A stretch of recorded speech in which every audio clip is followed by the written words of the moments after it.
আসসালামু আলাইকুম সুপ্রিয় শিক্ষার্থীবৃন্দ, আশা করি ভালো আছো। আজকে আমরা একটি ফ্লোচার্ট শিখব দিনাজপুর বোর্ড 2019 সালের। এটি নেলসন ম্যান্ডেলাকে নিয়ে। এখানে আমাদের যে ফ্লোচার্টটি করতে হবে সেটা হলো, যেমন read the following text and make a flowchart showing the iconic image. আমাদের মূল ফোকাসটা থাকবে আইকনিক ইমেজ। আইকনিক ইমেজ বলতে আমরা বুঝি কোনো প্রতিনিধিত্বশীল প্রতিচ্ছবি, খ্যাতির প্রতিচ্ছবি, অর্থাৎ যে কারণে উনি খ্যাতিমান হয়েছেন তার কিছু প্রতিচ্ছবি আমাদের এখানে, তার বৈশিষ্ট্য তুলে ধরতে হবে। কার? নেলসন ম্যান্ডেলার। চলো আমরা প্যাসেজটি পড়ি এবং চেষ্টা করি। Nelson Mandela played a prominent role. Nelson Mandela পালন করেছেন এক খ্যাতিমান ভূমিকা অন দ্য ওয়ার্ল্ড স্টেজ, বিশ্বমঞ্চে, as an advocate of human dignity, মানব মর্যাদার একজন সমর্থক হিসাবে। অ্যাডভোকেট অর্থ আমরা জানি উকিল, আইনজীবী, যিনি তার মক্কেলকে সমর্থন করেন। তো এখানে অ্যাডভোকেট অর্থ হচ্ছে সমর্থক, and advocate of human dignity. এখানে দেখো আমাদের যে প্রথম যেটা করে দেওয়া হয়েছে সেটা হচ্ছে an advocate of human dignity. এটি হচ্ছে তার খ্যাতির যে অন্যতম প্রতিচ্ছবি, খ্যাতির যে কারণ সেটা হচ্ছে উনি মানব মর্যাদার একজন সমর্থক ছিলেন। এর জন্য উনি কাজ করেছেন, অনেক জুলুম নির্যাতন সহ্য করেছেন মানব মর্যাদা প্রতিষ্ঠা করার জন্য।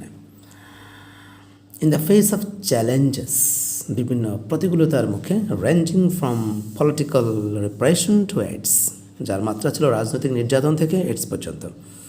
হি formally left public life in June 2004 before his 86th birthday.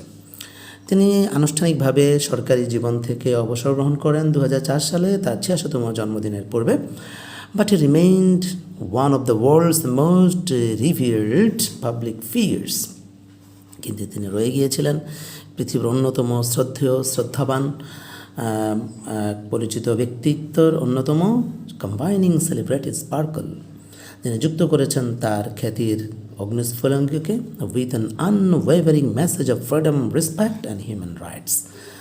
যেখানে ছিল অনর, যে তার মেসেজ, সংবাদ তিনি বিশ্ববাসীকে জানিয়েছেন, সেটার মধ্যে ছিল স্বাধীনতা, শ্রদ্ধা এবং মানবাধিকার, অর্থাৎ এ ব্যাপারে তার কোনো ছাড় ছিল না। The years Mandela spent behind bars made him the world's most celebrated political prisoner. যে বছরগুলো ম্যান্ডেলা কাটিয়েছিলেন জেলখানায়, তাকে তৈরি করেছিল বিশ্বের সবচেয়ে খ্যাতিমান রাজবন্দী হিসেবে, a leader of meeting stature for millions of black South Africans. এবং তিনি পৌঁছে গিয়েছিলেন এক পৌরাণিক পর্যায়ের প্রতিচ্ছবিতে লক্ষ লক্ষ কৃষ্ণাঙ্গ সাউথ আফ্রিকানের কাছে, and other oppressed people far beyond his country's borders, এবং অন্যান্য অসংখ্য মানুষের, নির্যাতিত মানুষের কাছে যারা ছিল তার দেশের সীমান্তের বাইরে। Charged with capital offences in the 1963 Rivonia trial, 1963 সালে রিভোনিয়া বিচারে যিনি বড় দণ্ডে দণ্ডিত হয়েছিলেন, his statement from the dock was his political statement. তখন সে কাঠগড়া থেকে তার যে বক্তব্য সেটা ছিল তার রাজনৈতিক এক প্রমাণ। তিনি সেখানে কী বলেছেন? During my life time I have fought against white domination and I have fought against black domination. আমার পুরো জীবন জুড়ে আমি যুদ্ধ করেছি শ্বেতাঙ্গ শাসনের বিরুদ্ধে এবং কৃষ্ণাঙ্গ শাসনের বিরুদ্ধে। I have cherished the ideal of a democratic society.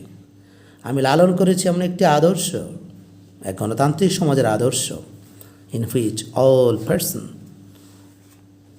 Leave, যেখানে সমস্ত মানুষ লিভ টুগেদার, একসাথে বসবাস করবে, ইন হারমোনি, মিলেমিশে, অ্যান্ড উইথ ইকুয়াল অপরচুনিটিস, এবং সমান সুযোগ নিয়ে।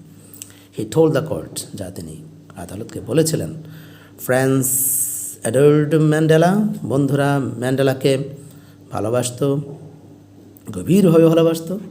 And people lauded his humanity, kindness and dignity, এবং জনগণ, মানুষ, সাধারণ মানুষ তার মানবিকতা, তার দয়া এবং মর্যাদাকে প্রশংসা করত।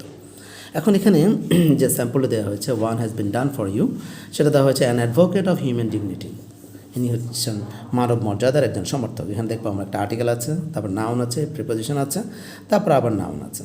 অর্থাৎ এই আদলে আমাদেরকে আরও 5টি শর্ট নোট সংক্ষিপ্ত বিবরণ যুক্ত করতে হবে এবং সেটা অবশ্যই ধারাবাহিকভাবে এখানে সিরিয়াল দেওয়া আছে 2, 3, 4, 5, 6 কোনোভাবেই এই সিরিয়াল ভঙ্গ করা যাবে না। তো দেখো আমি করেছি।